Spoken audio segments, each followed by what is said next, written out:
Hello friends, welcome to my channel Krantikari news. मध्यम वर्ग की कमर टूटी हुई है। 12 से 14 करोड़ लोग अपना रोजगार गंवा चुके हैं। करोड़ों आदमी सड़कों पर पलायन का शिकार है।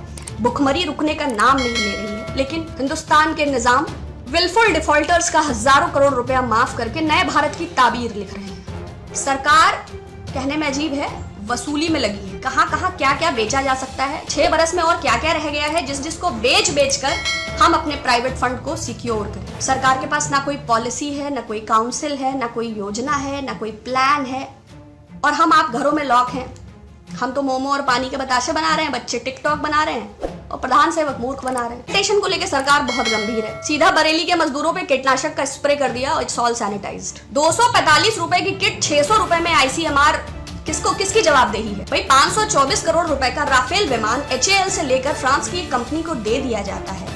लेकिन राष्ट्र सुरक्षा के नाम पर हमें देशवासियों को यह जानने का अधिकार नहीं है कि वो 945 करोड़ रुपए जो बच रहा है, जिसको कमाने में मेरी 200 पुश्तें चली जाएंगी, वो कैसे 900 रात भर में वो कैसे HAL से फ्रांस को चला जाता है और 524 करोड़ से 1600 करोड़ हो जाता है। लेकिन ठीक, राष्ट्र हित में हम ये सवाल नहीं उठाएंगे। लेकिन रुपए की किट कैसे तमिलनाडु में 400 रुपए की और 600 रुपए की? तो अगर केंद्र सरकार के पास प्रोक्योरमेंट के राइट्स हैं और वही राज्य सरकारों के लिए सब कार्य कर रही है, तो क्या एक आम भारतवासी को ये जानने का अधिकार नहीं है? या सार्वजनिक मूल्य इसका क्या है, ये सरकार इसको स्पष्ट क्यों नहीं कर देती? ऐसे समय में जबकि लोग भटक रहे हैं, रो रहे हैं, उनके पास भोजन नहीं है, लोग बर्बाद हो गए हैं, ऐसे समय में भी मुनाफाखोरी और भ्रष्टाचार, क्या ये सरकार के संरक्षण और सहयोग के बिना संभव है? मैं इत्तेफाक नहीं रखती, आप यकीन करते हैं तो अलग बात है। इसका कोई जिक्र किया ही नहीं गया, क्योंकि भारत के हिंदुस्तान के जो बादशाह सलामत हैं, उन्होंने राष्ट्र के नाम संदेश दिया और एक घोषणा की और 4 घंटे में भारत सड़कों पे आ गया। जब राज्य के मुख्यमंत्रियों से मशवरे की आवश्यकता नहीं है, तो राज्य के देशवासियों को तो कोई गिनती ही नहीं है। वो जो 1000-2000 उद्योगपति हैं, उसके अलावा भारत में कोई नहीं रहता है। बस वो लोग थाली और ताली बजाने के लिए हैं कि प्रति मेरे 130 करोड़ भारतवासियों दिया जलाइए। मेक इन इंडिया में दिया ही बनाना शुरू कर दीजिए, बाद में जलाने के काम आएगा। बाकी तो आपकी सारी योजनाएं, get up India, set down India, shut up India, whatever it is. Then सबसे the most important thing is धारा 46 नेशनल डिजास्टर रिस्पांस फंड। ये इस डिजास्टर मैनेजमेंट एक्ट का सबसे इंपॉर्टेंट और प्राइम पार्ट है। इसके मुताबिक इसके अंतर्गत आपदा से प्रभावित लोगों के लिए धन खर्च की व्यवस्था है। लेकिन हमारे प्रधानमंत्री जी ने इन सबको दरकिनार करते हुए एक PM केयर्स नाम का ट्रस्ट बनाया, जो RTI के दायरे में नहीं आता, जो CAG के दायरे में नहीं आता, जिसको प्राइवेट ऑडिटर्स ऑडिट करेंगे और जिसमें तमाम लोग धन दे रहे हैं, जिसमें पहले हफ्ते में ही इसके अनाउंसमेंट के बाद 6500 करोड़ रुपए जमा हुआ था। लेकिन उसको लेके कोई पारदर्शिता अभी तक प्रदर्शित नहीं हुई। जब राज्य सरकारों को मिला नहीं, मध्यम वर्ग को राहत नहीं, किसी प्रकार की कोई घोषणा नहीं, तो इसका फंड कहाँ है? जाहिर बात है, प्राइवेट ऑडिटर्स ऑडिट करेंगे तो हम इस पर सवाल नहीं उठा सकते। और अगर कानून में, डिजास्टर मैनेजमेंट एक्ट में इस बात का प्रावधान है कि नेशनल डिजास्टर रिस्पांस फंड रहेगा और उसको वो काउंसिल प्राथमिकता और आपदा प्रबंधन के आधार पर खर्च करेगी, तो PM केयर्स बनाया क्यों गया? हालांकि इसका उत्तर नहीं मिलेगा। दूसरा, इसमें नेशनल डिजास्टर मिटिगेशन फंड का भी प्रावधान है। ये धारा 47 है। मिटिगेशन क्या होता है मुझे पता नहीं था, तो मैंने इसको गूगल किया।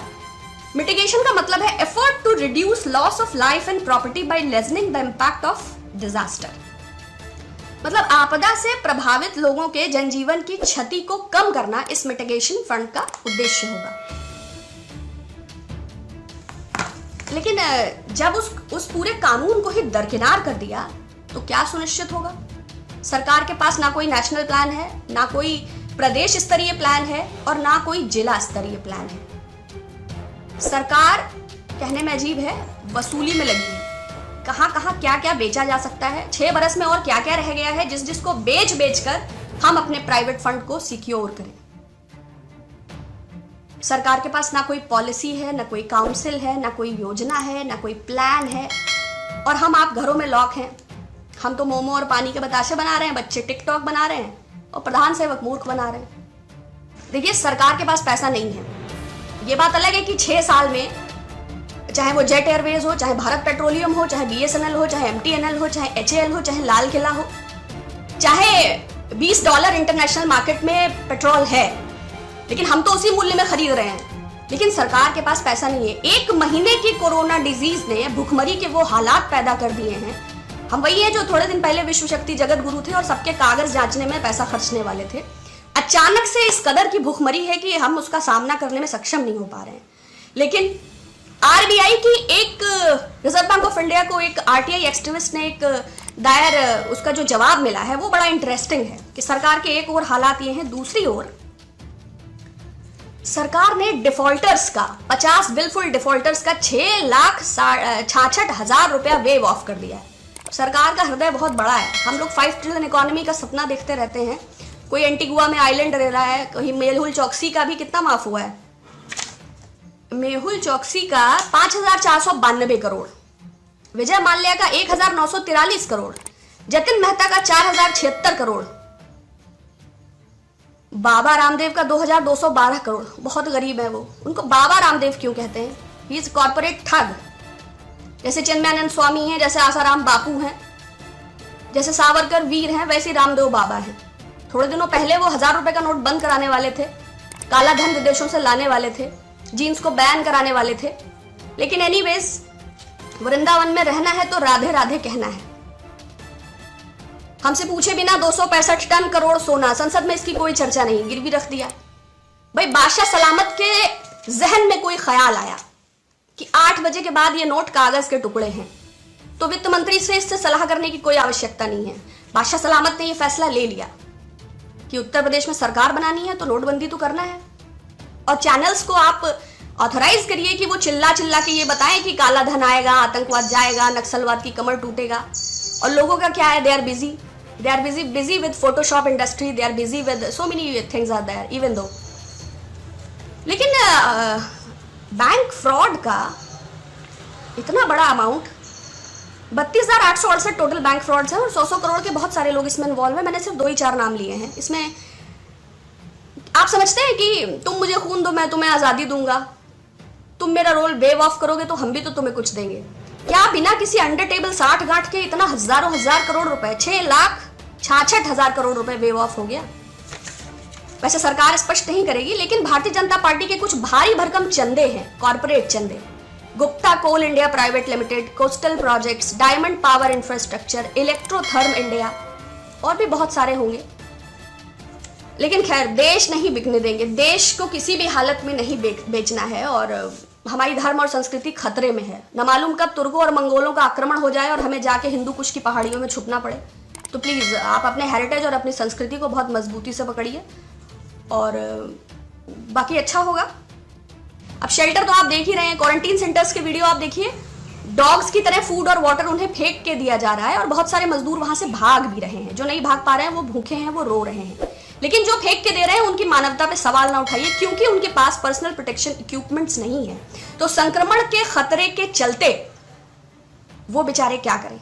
उनको जान भी अपनी बचानी है। कोई रेनकोट पहन के इलाज कर रहा है, कोई हेलमेट लगा के इलाज कर रहा है, कोई सर पे गार्बेज वाला बैग पन्नी बांध कर चल रहा है। वो मेक इन इंडिया कहाँ है वैसे, जो ग्लव्स भी नहीं बना पा रहा है, जो अली बाबा से पेटीएम आएगा, अमेजॉन पूरे भारत में दिखाई देगा, सारे डिजिटल कमर्शियल प्लेटफॉर्म्स अब्रॉड से हैं। तो शेल्टर का हाल ये है। फूड का आपको पता ही है, 6-6 फीट पे लाइनें लगी हैं और तमाम रेड़ी वाले, खोंचे वाले, ठेले वाले, पान वाले जो स्वाभिमान से 200-250 रुपए रोज कमाते थे, आप उनकी तुलना भिखारियों से नहीं कर सकते। वो लाइनों में लगकर 2-2 किलोमीटर जाके खिचड़ी खाने के लिए मजबूर है। और राशन का वितरण क्या हो रहा है मुझे बार बार नहीं कहना उस पर। ड्रिंकिंग वाटर का, बाकी मेडिकल कवर एंड सैनिटेशन को लेकर सरकार बहुत गंभीर है। सीधा बरेली के मजदूरों पे कीटनाशक का स्प्रे कर दिया और it's all sanitized. Then special, इस एक्ट में special provisions for widows and orphans and इसमें कॉम्पनसेशन का भी। विडोज एंड ऑर्फन मतलब इस आपदा के दौरान जिन लोगों की मृत्यु हुई, जैसे अभी इसमें ऑर्फन्स, आपने देखा होगा थोड़े दिन पहले बिहार के पूर्णिया में एक 150 किलोमीटर मजदूर अपने परिवार के साथ पैदल चला, 145 किलोमीटर वो चल गया था और उसके घर से 12 किलोमीटर दूर उसकी 13 साल की लड़की की मौत हो गई रास्ते में। ऐसे लोगों के लिए ही ये प्रावधान है, लेकिन ये अखबारों में भी जगह नहीं पा रहे हैं, टीवी में भी जगह नहीं पा रहे हैं। तो कॉम्पनसेशन का सवाल इस सरकार से उठाना। मध्यम वर्ग की कमर टूटी हुई है, 12 से 14 करोड़ लोग अपना रोजगार गंवा चुके हैं, करोड़ों आदमी सड़कों पर पलायन का शिकार है, भुखमरी रुकने का नाम नहीं ले रही है। लेकिन हिंदुस्तान के निजाम विलफुल डिफॉल्टर्स का हजारों करोड़ रुपया माफ करके नए भारत की ताबीर लिख रहे हैं।